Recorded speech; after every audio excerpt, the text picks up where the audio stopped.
It's March 2021, and my guest today is Christian Mueller-Glissmann. He's a managing director and senior multi-asset strategist at Goldman Sachs International in London. Christian, welcome to our show. Thanks for having me.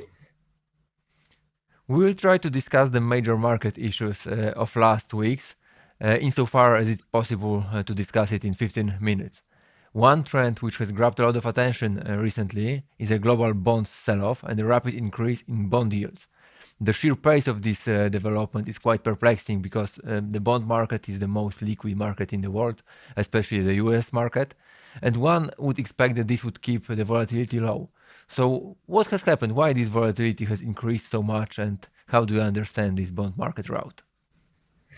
I think it's the starting point that matters, because last year you had the bond market doing phenomenally well. Obviously, during the kind of bear market in equities, during the recession, you had a sharp decline in bond yields, but also during the recovery, the bond market didn't sell off.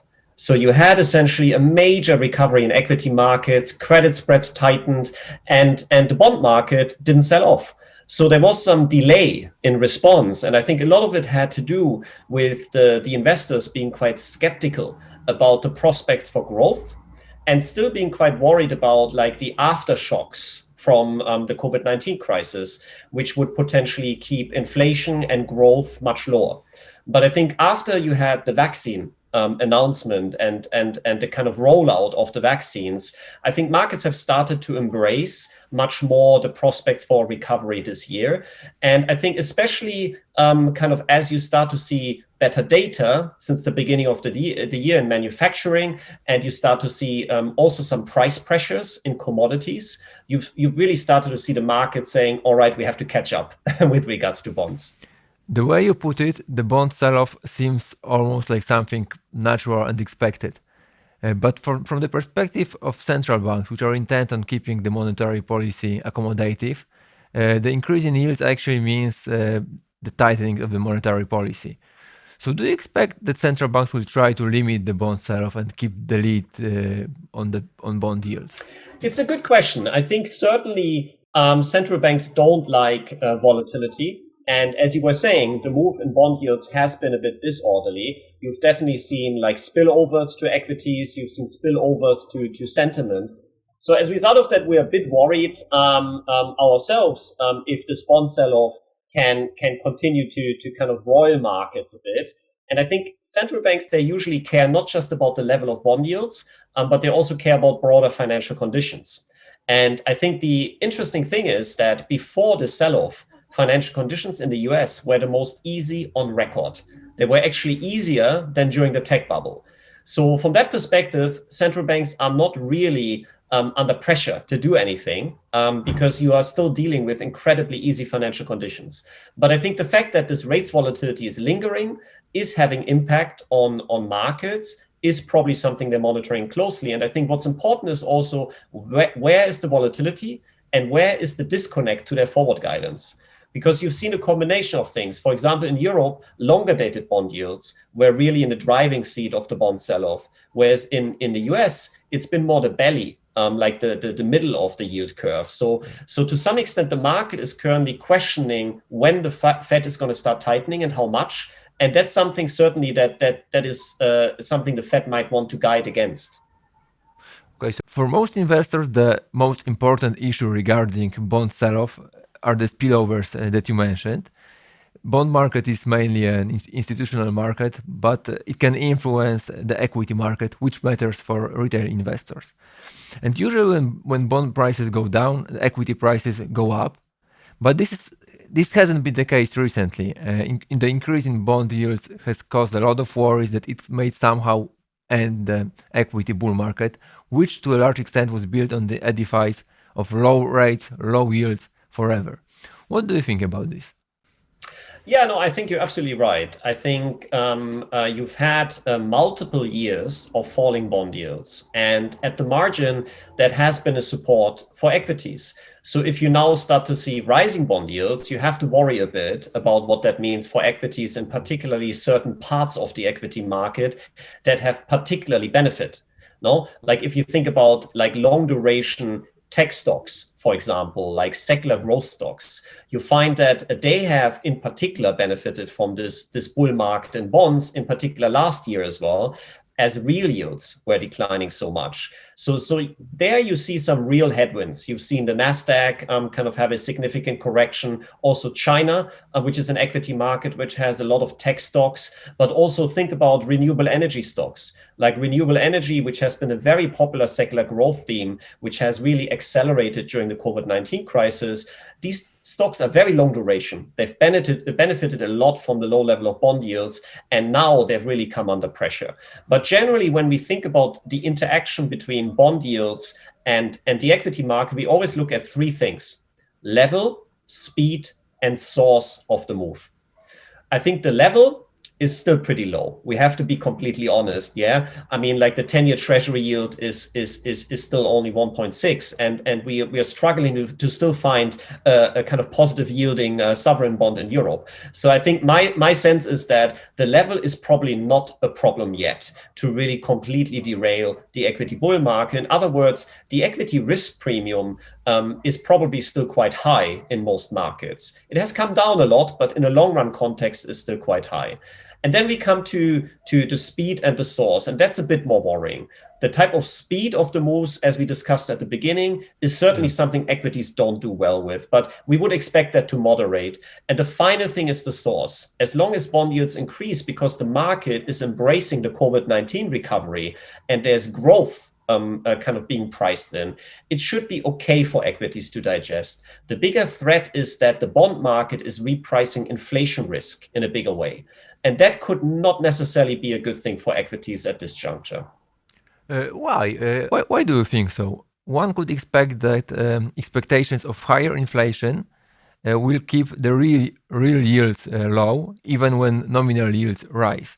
That should, in theory, be something positive for the equity market. Yeah, so there's really like two ways to look at this. You first of all have to think about, are you dealing with inflation expectations that are shifting, or are you dealing with genuine inflation surprises? So far, we've been dealing mainly with the market fading deflation risk and pricing more normal inflation. And that's not a big deal for equities. But clearly what we might be facing in the coming month is that realized inflation will actually start to pick up. And it might actually overshoot, and that can scare markets. And that can impact equities in two ways. First of all, it can push up the bond yield, but without having a lot of growth kind of reasons behind it. And that means that the market might not like it. But also what we found is in periods where inflation surprises to the upside, the equity risk premium often increases. So you might actually have a negative double whammy: bond yields up, equity risk premium up, and that can weigh on the equity market. And what you have to consider as well is that a lot of market cap in equities are actually secular growth companies. Like over the last cycle, the last decade, and last year, growth stocks have outperformed. So they're much bigger proportion of market cap. So they're not really benefiting from better growth. They like cyclical growth. So as bond yields increase and possibly inflation, they are dealing with the rising cost of equity, but they don't really have the positive growth impact on their earnings. So net, it can make a slightly more difficult environment.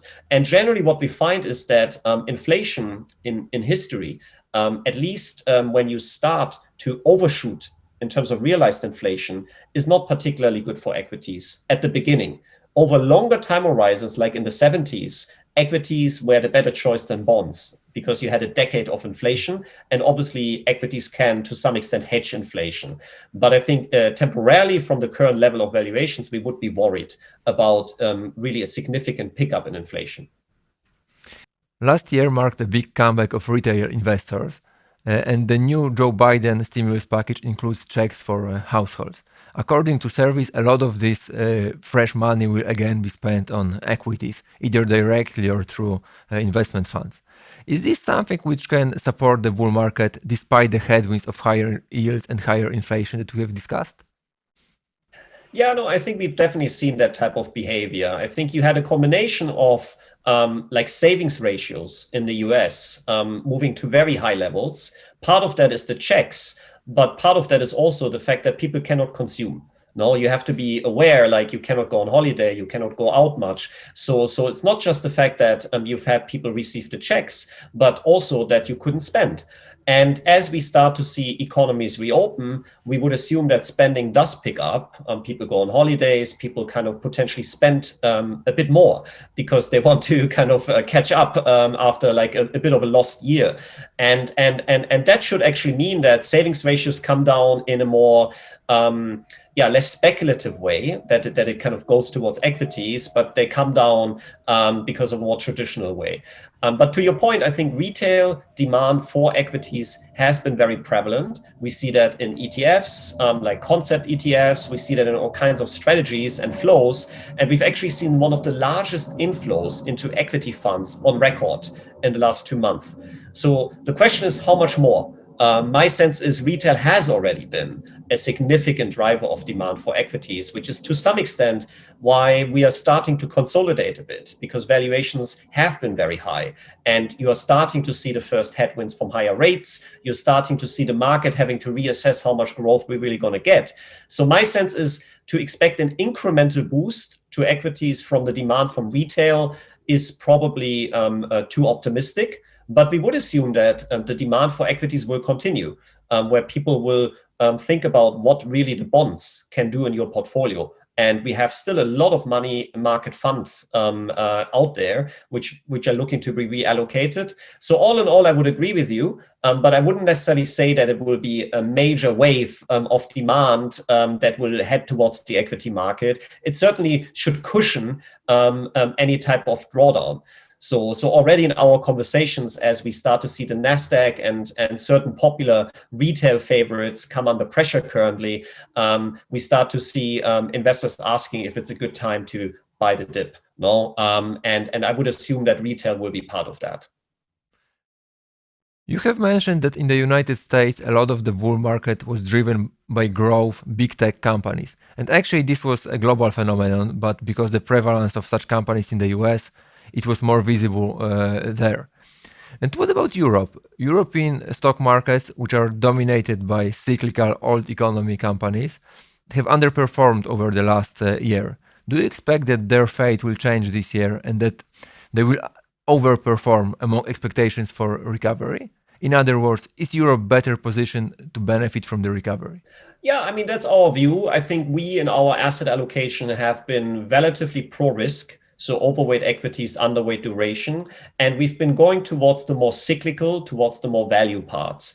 And Europe ticks a lot of boxes there. I think you said it exactly right. There's a lot of traditional old economy companies and sectors. So you have energy, you have financials, you have cyclicals. And all of these areas, they should benefit from the COVID-19 recovery continuing. And what's most important in terms of relative performance is they're very short duration. So whereas these tech stocks, they are suffering from higher bond yields, what we find is that these cyclical value type stocks, they can buffer those because their equity risk premium comes down as bond yields increase because of better growth. And in a lot of cases, by virtue of them having high dividend yields, a lot of their present value is in the next few years. So as the cash flows pick up, they benefit and they don't suffer necessarily from like expectations in the future being discounted much more with higher bond yields. Yeah. And all of that to us is likely to be more valuable. And we've definitely seen markets like Japan, which is also very short duration, be an incredibly strong performer. And we would assume that Europe has been a bit of a laggard, but that will close the gap. And we've certainly seen that in the last few weeks, where I think Europe has kind of outperformed the US quite a bit. The increase in bond yields that we have discussed was partially driven by increasing inflation expectations. This, in theory, should push gold prices higher. But this is not what has happened. Gold has been losing value ever since August. Do you think that gold has lost its status of hedge against inflation?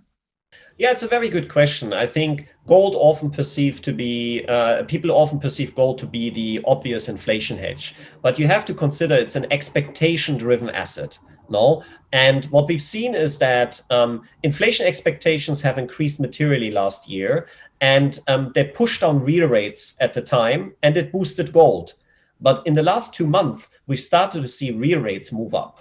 And as a result of that, like the kind of gold story has like a significant drag from these higher real rates, because to some extent, higher real rates are supporting the dollar. And you could argue that gold is denominated in dollar. So the question going forward is really like, where will real rates go? And in particular, where in the curve? Because the big problem is that gold historically traded very correlated with the longer dated real rates, like 10-year TIPS yields. But you could see a situation where the real yield curve will steepen significantly, and the front end real rates will actually go more negative. And our view would be that eventually the front end real rates going negative will continue to weigh on the dollar, because the dollar has been a bit stronger in the last few weeks. So the dollar will resume its downtrend, and that should help gold as well. And at the margin, we would say that gold eventually will continue to do well. What I would say, though, is like gold, if you look in history, in the last 100 years, in periods of inflation, had a bit of a mixed track record. So like, for example, in the 70s, it did really well. But in the early 80s, it came under a lot of pressure. And it really depends a bit on the central bank reaction function. It depends on to some extent, positioning. Positioning was very long gold. And what we actually found is the much more reliable inflation hedge is actually the broader commodities complex. Oil, metals, these areas, if you look at historical correlation with inflation, is much more consistent. The same is true with real assets, like residential real estate. We actually found much more close relationships with realized inflation than with gold. I would still say it has a role if inflation really gets out of control. And as I said, in the next few months, we will probably see a significant pickup in realized inflation, not in expectations. And that could give a bit of a boost to gold. But unfortunately, gold has a bit of a historically mixed track record as an inflation hedge. There is not much history behind Bitcoin, but I was wondering whether actually it is Bitcoin that has replaced gold as the ultimate inflation hedge. One could draw such conclusions from Bitcoin prices development over the last couple of months. Would you say that now Bitcoin has become the ultimate uncorrelated asset? It's a really good point you make. I mean, the interesting thing, of course, on Bitcoin is there is no real history. So Bitcoin has never seen inflation because it didn't exist. So to talk about it being an inflation hedge is difficult because you don't have history. But you're absolutely right. I think up until 2 months ago, I wrote a bit of research on Bitcoin, and what we found is that it's been very correlated with equities, with copper, and it's been very negatively correlated with the dollar. So if you construct a portfolio, you always look for uncorrelated assets. But last year, Bitcoin really traded very correlated with a lot of other assets. So as a result of that, we've always been a bit skeptical about the role Bitcoin can play in a portfolio. But you said it absolutely right. In the last month, that has changed. Bitcoin has really started to decorrelate from equities, especially from NASDAQ. Before it was very correlated with tech. It's decorrelated from the dollar. And it starts to have its own dynamic. But unfortunately, it's only 4 weeks of data. So like to really get conviction, it's probably not enough. But what we've said at the time, and I continue to say, is we think that cryptocurrencies, the blockchain technology will definitely continue to grow and have a role in finance, in banking, and probably in investor portfolios in some shape or form. But I think it will take time. So hopefully we'll be able to meet once again in a year or so and discuss what happens during this time.